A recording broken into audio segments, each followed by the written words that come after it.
you. Welcome. You're welcome. Okay, the next is we have Dr. J.A.H. Khatri. He is an assistant professor in the School of Liberal Studies and Education, Mila University, Gujarat, India. Sir, please. Thank you so much, Dr. Mashal. So good morning, all of you. We have morning here in India, Gujarat. So Good morning. yeah, good morning. I basically uh, I'm basically a trained linguist and gradually shifted towards the issues of semiotics, communication, and cognition. And today I want to talk about a research that I'm like in the process of doing. It's not the, let's say, there is no final word yet. We are just working on it.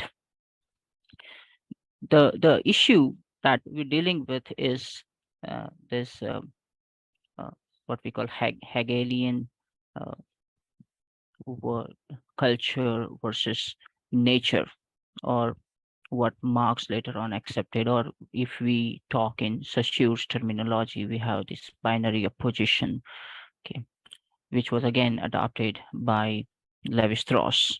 Okay, so we that the argument goes that we cognize things in terms of binary opposition, and uh, the language is probably an instrumental medium that allows us to see the world in this kind of opposition. Okay, the first binary opposition that we think as a human is the nature versus the culture. Okay, and this very identification of the two separate entities of nature and culture uh, places uh, the humans, who are the cultural animals, social animals, out of that box of nature. Okay, because we consider ourselves the part of the culture, or we think in terms of such some specific cultural phenomena, and everything that is considered natural is something opposite to this idea of cultural. And the major problem this kind of uh, what we call dichotomic thinking has brought in is we don't think integrationally.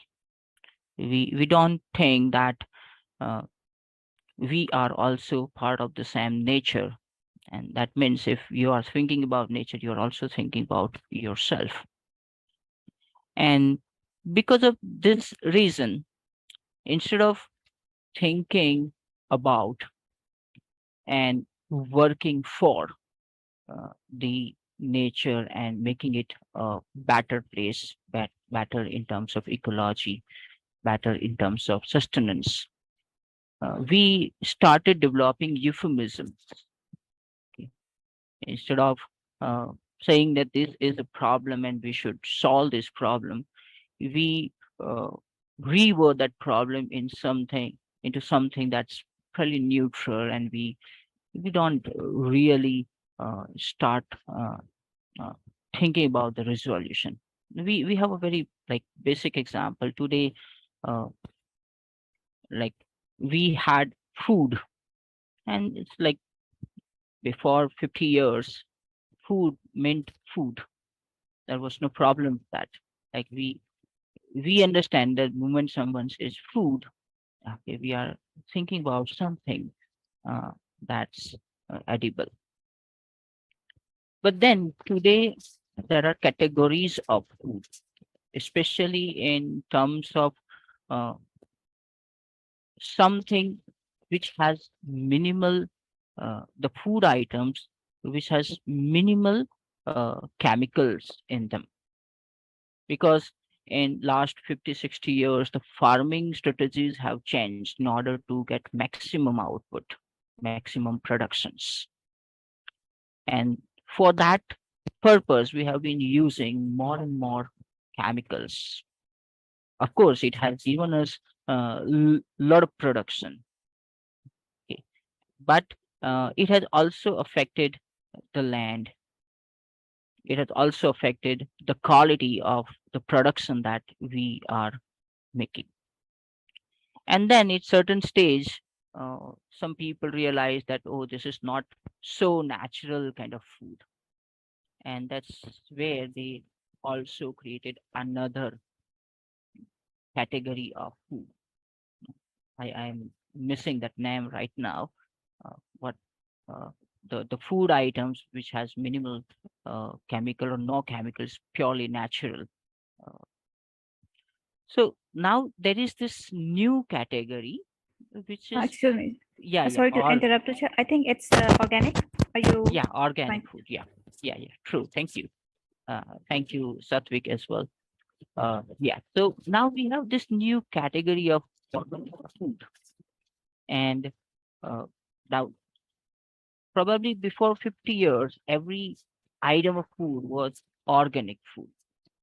But now, in this new era of euphemism, the simple food is not natural. And when you are talking about the natural food, okay, you'll have to think about organic food. And probably that organic food is also uh, very exclusive. Okay. That is, it is not for everybody because of this price. Similarly, we have also what we call brought in the concept of farming in terms of non-veg. We have uh, the farms of the chicken, the farms of the goat and sheep, and there is again uh, a kind of category that we are creating where it's not the natural kind of food. So the question is, what is nature, and how do we decide that something is natural? Okay, and this is not a new question. In fact, we are dealing with these kind of questions from the very beginning. Like we have this uh, difference of right and left, right hand and left hand. Okay, and probably across the languages, the word for right hand is basically derived from something that is true or something that is desired. Okay, so that is right. Even in English, we say right. So opposite of right is not just left, but also the wrong. Okay, so when you say left hand, again, left is in English also derived from something that is remaining, left hand. So there is one hand. You should be using this hand for all the good purposes, for all the important things like eating or giving someone something. Okay, the other hand is the remaining hand. And again, by using this kind of dichotomy, we are creating a category of something that's acceptable and something that's not acceptable. And in fact, good number of people die because of the accidents, because most of our machines are made considering the right hand uh, strong people, those who are using right hand. So those people who are using, or for them, uh, those who are using left hand. Okay. My brother is left-handed. My father was left-handed. But then this uh, small uh, categorization that we have developed in our language and in our cognition is affecting human society. Okay. So, and the moment we are thinking in terms of nature and culture, again, there are stages and categories of culture. While in terms of nature, we don't have those stages. There we just think about two things. Is it useful for us or it is not useful for us? So then utility becomes our category. Okay. So we talk about natural resources. Again, the word resource attached with natural gives us a wrong connotation about the things that we are using from the nature, because that resource gives us the implication that this is something uh, that is recyclable, or this is something which is not going to um, get over. So as a user, that idea doesn't come to our mind, and we keep on using those resources. See, we don't have any word to talk about it. So we are basically exploiting the nature without considering the future implications of it. And in fact, we have already started suffering because of that overuse of the natural resources. Okay. So this is where our uh, reworking on the language and creating a language that gives us a realistic perception of the things that we are talking about becomes very important. And that's where we are thinking about language and ecology, or the ideas of ecolinguistics or green criticism, where one of the primary concern is to create the right kind of cognition where we can see the world neutrally.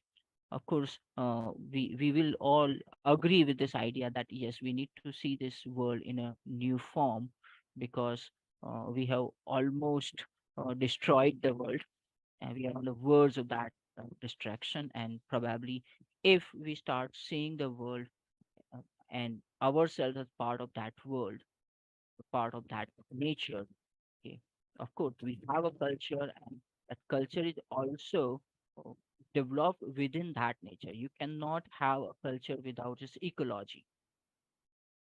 So it's a high time that we start seeing that way, and our governments, our authorities also start considering that. So I hope we can get to some better places by thinking in these lines. So thank you all. Thank you for listening to me. Thank you so much, Dr. That was Khatri, for your wonderful insights and for the policy measures that you have suggested for the authorities as well. And I'm very intrigued by your idea of applying the dichotomy of language and difference between how we define things and dichotomize them, distinguish them on the language that it has and the culture. Thank you so much, sir. Do we have Dr. Abdul Rahim Bodarbain here?